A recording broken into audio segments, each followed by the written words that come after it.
ಚಿನ್ನಸ್ವಾಮಿ ದುರಂತದ ಬಳಿಕ ಹೊಸ ಕ್ರಿಕೆಟ್ ಸ್ಟೇಡಿಯಂ ಮಾಡೋದಕ್ಕೆ ಮುಂದಾಗಿರೋ ಸರ್ಕಾರಕ್ಕೆ ಆರಂಭದಲ್ಲೇ ವಿಘ್ನ ಎದುರಾಗಿದೆ. ಹೊಸ ಕ್ರೀಡಾಂಗಣಕ್ಕೆ ಇದೇ ತಿಂಗಳು 2ನೇ ತಾರೀಕಿಗೆ ಭೂಮಿ ಕೊಡೋದಕ್ಕೆ ಬರೋ ತಿಂಗಳು ಭೂಮಿ ಕೊಡೋದಕ್ಕೆ ಸಜ್ಜಾಗಿರೋ ಸರ್ಕಾರಕ್ಕೆ ಅಲ್ಲಿನ ರೈತ ಸಂಘಟನೆಗಳು ಇದರ ವಿರುದ್ಧ ಹೋರಾಟಕ್ಕಿಳಿದಿದ್ದಾವೆ.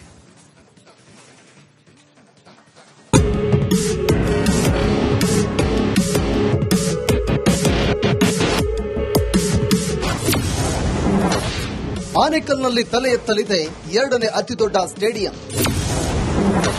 ಭೂಮಿ ಪೂಜೆಗೂ ಮುನ್ನವೇ ಸಿಡಿದೆದ್ದ ಸ್ಥಳೀಯರು.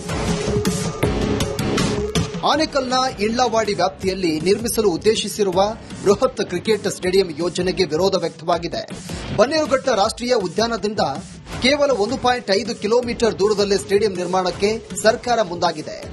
ಬರೋಬ್ಬರಿ 100 ಎಕರೆಯಲ್ಲಿ 80,000 ಪ್ರೇಕ್ಷಕರ ಸಾಮರ್ಥ್ಯದ ಅಂದಾಜು 943 ಕೋಟಿ ರೂಪಾಯಿ ವೆಚ್ಚದಲ್ಲಿ ದೇಶದ 2ನೇ ಅತಿದೊಡ್ಡ ಕ್ರೀಡಾಂಗಣ ನಿರ್ಮಾಣ ಮಾಡಲು ಕರ್ನಾಟಕ ಗೃಹ ಮಂಡಳಿ ಸಜ್ಜಾಗಿದೆ. ಆದ್ರೀಗ ಸ್ಥಳೀಯ ರೈತರು ಕೆಆರ್ಎಸ್ ಪಕ್ಷ ವಿರೋಧ ವ್ಯಕ್ತಪಡಿಸಿದೆ.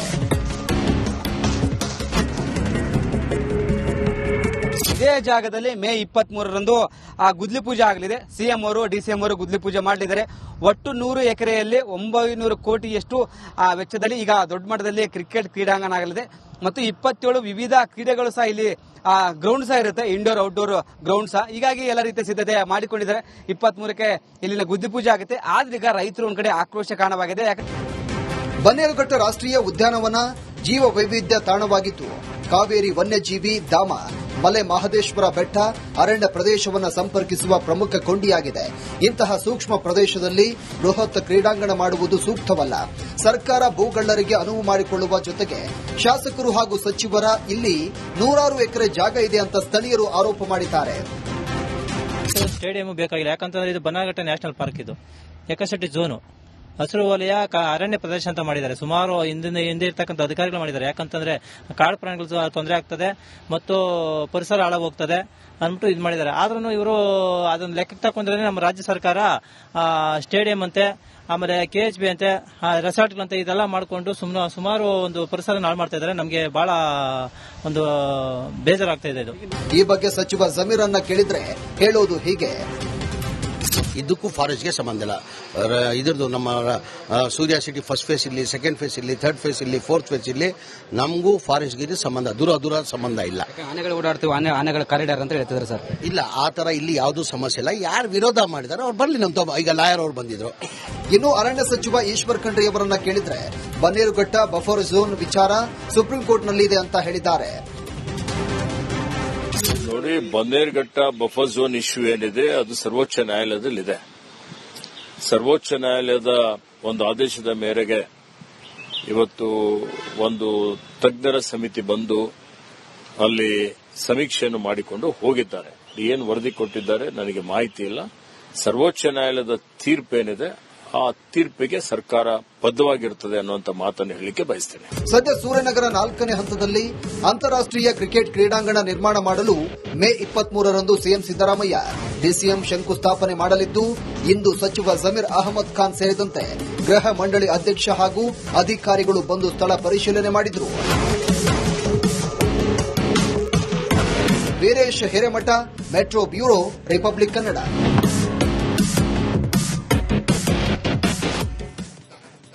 ಚಿನ್ನಸ್ವಾಮಿ ದುರಂತದ ಬಳಿಕ ಹೊಸ ಕ್ರಿಕೆಟ್ ಸ್ಟೇಡಿಯಂ ಮಾಡೋದಕ್ಕೆ ಮುಂದಾಗಿರೋ ಸರ್ಕಾರಕ್ಕೆ ಆರಂಭದಲ್ಲೇ ವಿಘ್ನ ಎದುರಾಗಿದೆ.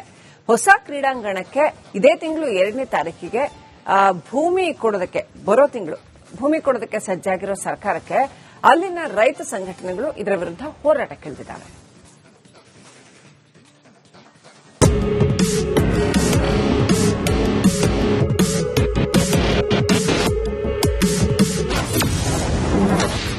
ಆನೇಕಲ್ನಲ್ಲಿ ತಲೆ ಎತ್ತಲಿದೆ 2ನೇ ಅತಿದೊಡ್ಡ ಸ್ಟೇಡಿಯಂ. ಭೂಮಿ ಪೂಜೆಗೂ ಮುನ್ನವೇ ಸಿಡಿದೆದ್ದ ಸ್ಥಳೀಯರು. ಆನೇಕಲ್ನ ಇಳ್ಲವಾಡಿ ವ್ಯಾಪ್ತಿಯಲ್ಲಿ ನಿರ್ಮಿಸಲು ಉದ್ದೇಶಿಸಿರುವ ಬೃಹತ್ ಕ್ರಿಕೆಟ್ ಸ್ಟೇಡಿಯಂ ಯೋಜನೆಗೆ ವಿರೋಧ ವ್ಯಕ್ತವಾಗಿದೆ. ಬನ್ನೇರುಘಟ್ಟ ರಾಷ್ಟ್ರೀಯ ಉದ್ಯಾನದಿಂದ ಕೇವಲ 1.5 ಕಿಲೋಮೀಟರ್ ದೂರದಲ್ಲೇ ಸ್ಟೇಡಿಯಂ ನಿರ್ಮಾಣಕ್ಕೆ ಸರ್ಕಾರ ಮುಂದಾಗಿದೆ.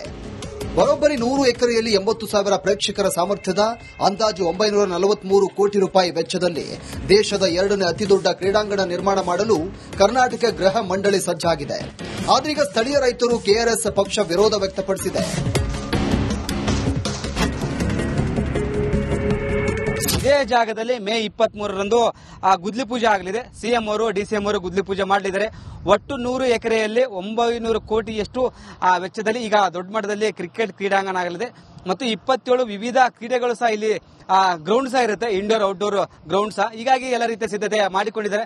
23ಕ್ಕೆ ಇಲ್ಲಿನ ಗುದ್ಲಿ ಪೂಜೆ ಆಗುತ್ತೆ. ಆದ್ರೆ ಈಗ ರೈತರು ಒಂದ್ ಕಡೆ ಆಕ್ರೋಶ ಕಾರಣವಾಗಿದೆ. ಬನ್ನೇರುಘಟ್ಟ ರಾಷ್ಟ್ರೀಯ ಉದ್ಯಾನವನ ಜೀವ ವೈವಿಧ್ಯ ತಾಣವಾಗಿದ್ದು ಕಾವೇರಿ ವನ್ಯಜೀವಿ ಧಾಮ, ಮಲೆ ಮಹದೇಶ್ವರ ಬೆಟ್ಟ, ಅರಣ್ಯ ಪ್ರದೇಶವನ್ನು ಸಂಪರ್ಕಿಸುವ ಪ್ರಮುಖ ಕೊಂಡಿಯಾಗಿದೆ. ಇಂತಹ ಸೂಕ್ಷ್ಮ ಪ್ರದೇಶದಲ್ಲಿ ಬೃಹತ್ ಕ್ರೀಡಾಂಗಣ ಮಾಡುವುದು ಸೂಕ್ತವಲ್ಲ. ಸರ್ಕಾರ ಭೂಗಳ್ಳರಿಗೆ ಅನುವು ಮಾಡಿಕೊಳ್ಳುವ ಜೊತೆಗೆ ಶಾಸಕರು ಹಾಗೂ ಸಚಿವರ ಇಲ್ಲಿ 100 ಎಕರೆ ಜಾಗ ಇದೆ ಅಂತ ಸ್ಥಳೀಯರು ಆರೋಪ ಮಾಡಿದ್ದಾರೆ. ಸ್ಟೇಡಿಯಂ ಬೇಕಾಗಿಲ್ಲ, ಯಾಕಂತಂದ್ರೆ ಇದು ಬನ್ನರಘಟ್ಟ ನ್ಯಾಷನಲ್ ಪಾರ್ಕ್, ಇದು ಎಕಸಿಟಿ ಝೋನು, ಹಸಿರು ವಲಯ, ಅರಣ್ಯ ಪ್ರದೇಶ ಅಂತ ಮಾಡಿದ್ದಾರೆ. ಸುಮಾರು ಹಿಂದೆ ಇರ್ತಕ್ಕಂಥ ಅಧಿಕಾರಿಗಳು ಮಾಡಿದ್ದಾರೆ. ಯಾಕಂತಂದ್ರೆ ಕಾಡು ಪ್ರಾಣಿಗಳು ತೊಂದರೆ ಆಗ್ತದೆ ಮತ್ತು ಪರಿಸರ ಹಾಳಾಗೋಗ್ತದೆ ಅಂದ್ಬಿಟ್ಟು ಇದು ಮಾಡಿದ್ದಾರೆ. ಆದ್ರೂ ಇವರು ಅದನ್ನ ಲೆಕ್ಕಕ್ಕೆ ತಕೊಂಡ್ರೆ ನಮ್ಮ ರಾಜ್ಯ ಸರ್ಕಾರ ಸ್ಟೇಡಿಯಂ ಅಂತೆ, ಆಮೇಲೆ KHB ಅಂತೆ, ರೆಸಾರ್ಟ್ಗಳಂತೆ ಇದೆಲ್ಲ ಮಾಡಿಕೊಂಡು ಸುಮಾರು ಒಂದು ಪರಿಸರ ಹಾಳು ಮಾಡ್ತಾ ಇದ್ದಾರೆ. ನಮಗೆ ಬಹಳ ಒಂದು ಬೇಜಾರಾಗ್ತಾ ಇದೆ ಇದು. ಈ ಬಗ್ಗೆ ಸಚಿವ ಜಮೀರ್ ಅನ್ನ ಕೇಳಿದ್ರೆ ಹೇಳೋದು ಹೀಗೆ: ಇದಕ್ಕೂ ಫಾರೆಸ್ಟ್ಗೆ ಸಂಬಂಧ ಇಲ್ಲ. ಇದ್ರದ್ದು ನಮ್ಮ ಸೂರ್ಯ ಸಿಟಿ ಫಸ್ಟ್ ಫೇಸ್ ಇಲ್ಲಿ, ಸೆಕೆಂಡ್ ಫೇಸ್ ಇಲ್ಲಿ, ಥರ್ಡ್ ಫೇಸ್ ಇಲ್ಲಿ, ಫೋರ್ತ್ ಫೇಸ್ ಇಲ್ಲಿ, ನಮಗೂ ಫಾರೆಸ್ಟ್ಗೆ ಸಂಬಂಧ ದೂರ ಸಂಬಂಧ ಇಲ್ಲ. ಆನೆಗಳು ಓಡಾಡ್ತೀವಿ, ಆನೆಗಳ ಕಾರಿಡಾರ್ ಅಂತ ಹೇಳ್ತಿದ್ದಾರೆ ಸರ್. ಇಲ್ಲ, ಆ ತರ ಇಲ್ಲಿ ಯಾವುದೂ ಸಮಸ್ಯೆ ಇಲ್ಲ. ಯಾರು ವಿರೋಧ ಮಾಡಿದಾರೆ ಅವ್ರು ಬರ್ಲಿ. ನಮ್ಮ ಈಗ ಲಾಯರ್ ಅವರು ಬಂದಿದ್ರು. ಇನ್ನು ಅರಣ್ಯ ಸಚಿವ ಈಶ್ವರ್ ಖಂಡ್ರೆ ಅವರನ್ನ ಕೇಳಿದ್ರೆ ಬನ್ನೇರುಘಟ್ಟ ಬಫರ್ ಝೋನ್ ವಿಚಾರ ಸುಪ್ರೀಂ ಕೋರ್ಟ್ನಲ್ಲಿದೆ ಅಂತ ಹೇಳಿದ್ದಾರೆ.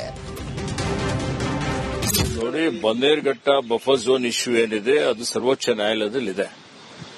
ಸರ್ವೋಚ್ಚ ನ್ಯಾಯಾಲಯದ ಒಂದು ಆದೇಶದ ಮೇರೆಗೆ ಇವತ್ತು ಒಂದು ತಜ್ಞರ ಸಮಿತಿ ಬಂದು ಅಲ್ಲಿ ಸಮೀಕ್ಷೆಯನ್ನು ಮಾಡಿಕೊಂಡು ಹೋಗಿದ್ದಾರೆ.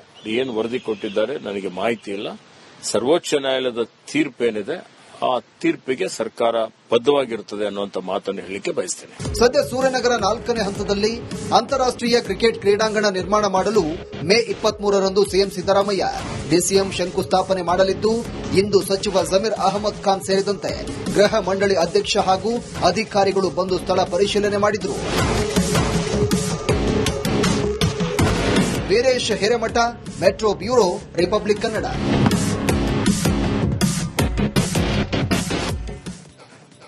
ಚಿನ್ನಸ್ವಾಮಿ ದುರಂತದ ಬಳಿಕ ಹೊಸ ಕ್ರಿಕೆಟ್ ಸ್ಟೇಡಿಯಂ ಮಾಡೋದಕ್ಕೆ ಮುಂದಾಗಿರೋ ಸರ್ಕಾರಕ್ಕೆ ಆರಂಭದಲ್ಲೇ ವಿಘ್ನ ಎದುರಾಗಿದೆ. ಹೊಸ ಕ್ರೀಡಾಂಗಣಕ್ಕೆ ಇದೇ ತಿಂಗಳು 2ನೇ ತಾರೀಕಿಗೆ ಭೂಮಿ ಕೊಡೋದಕ್ಕೆ ಬರೋ ತಿಂಗಳು ಭೂಮಿ ಕೊಡೋದಕ್ಕೆ ಸಜ್ಜಾಗಿರೋ ಸರ್ಕಾರಕ್ಕೆ ಅಲ್ಲಿನ ರೈತ ಸಂಘಟನೆಗಳು ಇದರ ವಿರುದ್ಧ ಹೋರಾಟಕ್ಕಿಳಿದಿದ್ದಾವೆ.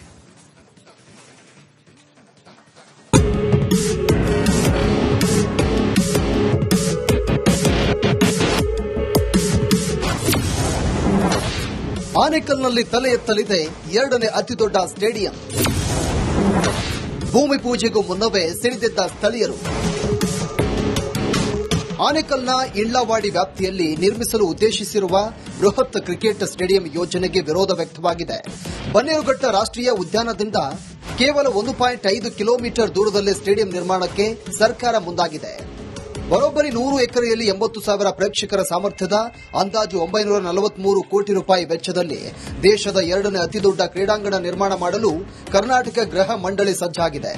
ಆದ್ರೀಗ ಸ್ಥಳೀಯ ರೈತರು ಕೆಆರ್ಎಸ್ ಪಕ್ಷ ವಿರೋಧ ವ್ಯಕ್ತಪಡಿಸಿದೆ. ಇದೇ ಜಾಗದಲ್ಲಿ ಮೇ 23ರಂದು ಗುದ್ಲಿ ಪೂಜೆ ಆಗಲಿದೆ. ಸಿಎಂ ಅವರು ಡಿಸಿಎಂ ಅವರು ಗುದ್ಲಿ ಪೂಜೆ ಮಾಡಲಿದ್ದಾರೆ. ಒಟ್ಟು 100 ಎಕರೆಯಲ್ಲಿ 900 ಕೋಟಿಯಷ್ಟು ವೆಚ್ಚದಲ್ಲಿ ಈಗ ದೊಡ್ಡ ಮಟ್ಟದಲ್ಲಿ ಕ್ರಿಕೆಟ್ ಕ್ರೀಡಾಂಗಣ ಆಗಲಿದೆ ಮತ್ತು 27 ವಿವಿಧ ಕ್ರೀಡೆಗಳು ಸಹ ಇಲ್ಲಿ ಗ್ರೌಂಡ್ ಸಹ ಇರುತ್ತೆ, ಇಂಡೋರ್ ಔಟ್ಡೋರ್ ಗ್ರೌಂಡ್ ಸಹ. ಹೀಗಾಗಿ ಎಲ್ಲ ರೀತಿಯ ಸಿದ್ಧತೆ ಮಾಡಿಕೊಂಡಿದ್ದಾರೆ. 23ಕ್ಕೆ ಇಲ್ಲಿನ ಗುದ್ಲಿ ಪೂಜೆ ಆಗುತ್ತೆ. ಆದ್ರೆ ಈಗ ರೈತರು ಒಂದ್ ಕಡೆ ಆಕ್ರೋಶ ಕಾರಣವಾಗಿದೆ. ಬನ್ನೇರುಘಟ್ಟ ರಾಷ್ಟ್ರೀಯ ಉದ್ಯಾನವನ ಜೀವ ವೈವಿಧ್ಯ ತಾಣವಾಗಿದ್ದು ಕಾವೇರಿ ವನ್ಯಜೀವಿ ಧಾಮ, ಮಲೆ ಮಹದೇಶ್ವರ ಬೆಟ್ಟ, ಅರಣ್ಯ ಪ್ರದೇಶವನ್ನು ಸಂಪರ್ಕಿಸುವ ಪ್ರಮುಖ ಕೊಂಡಿಯಾಗಿದೆ. ಇಂತಹ ಸೂಕ್ಷ್ಮ ಪ್ರದೇಶದಲ್ಲಿ ಬೃಹತ್ ಕ್ರೀಡಾಂಗಣ ಮಾಡುವುದು ಸೂಕ್ತವಲ್ಲ.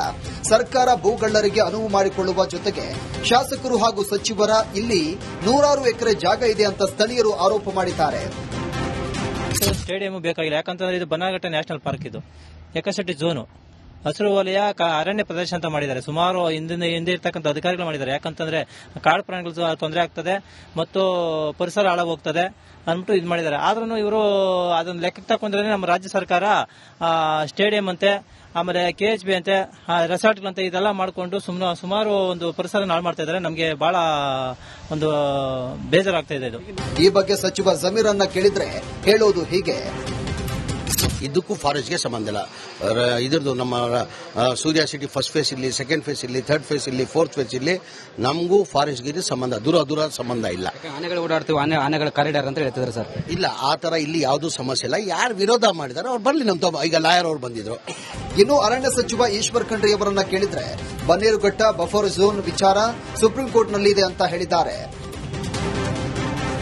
ನೋಡಿ, ಬನ್ನೇರುಘಟ್ಟ ಬಫರ್ ಝೋನ್ ಇಶ್ಯೂ ಏನಿದೆ ಅದು ಸರ್ವೋಚ್ಚ ನ್ಯಾಯಾಲಯದಲ್ಲಿದೆ. ಸರ್ವೋಚ್ಚ ನ್ಯಾಯಾಲಯದ ಒಂದು ಆದೇಶದ ಮೇರೆಗೆ ಇವತ್ತು ಒಂದು ತಜ್ಞರ ಸಮಿತಿ ಬಂದು ಅಲ್ಲಿ ಸಮೀಕ್ಷೆಯನ್ನು ಮಾಡಿಕೊಂಡು ಹೋಗಿದ್ದಾರೆ. ಏನು ವರದಿ ಕೊಟ್ಟಿದ್ದಾರೆ ನನಗೆ ಮಾಹಿತಿ ಇಲ್ಲ.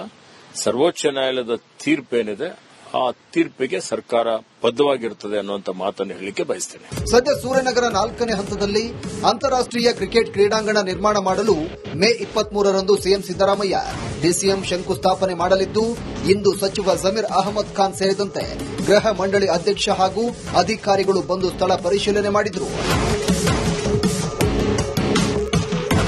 Veeresh Hiremath, metro bureau, republic Kannada.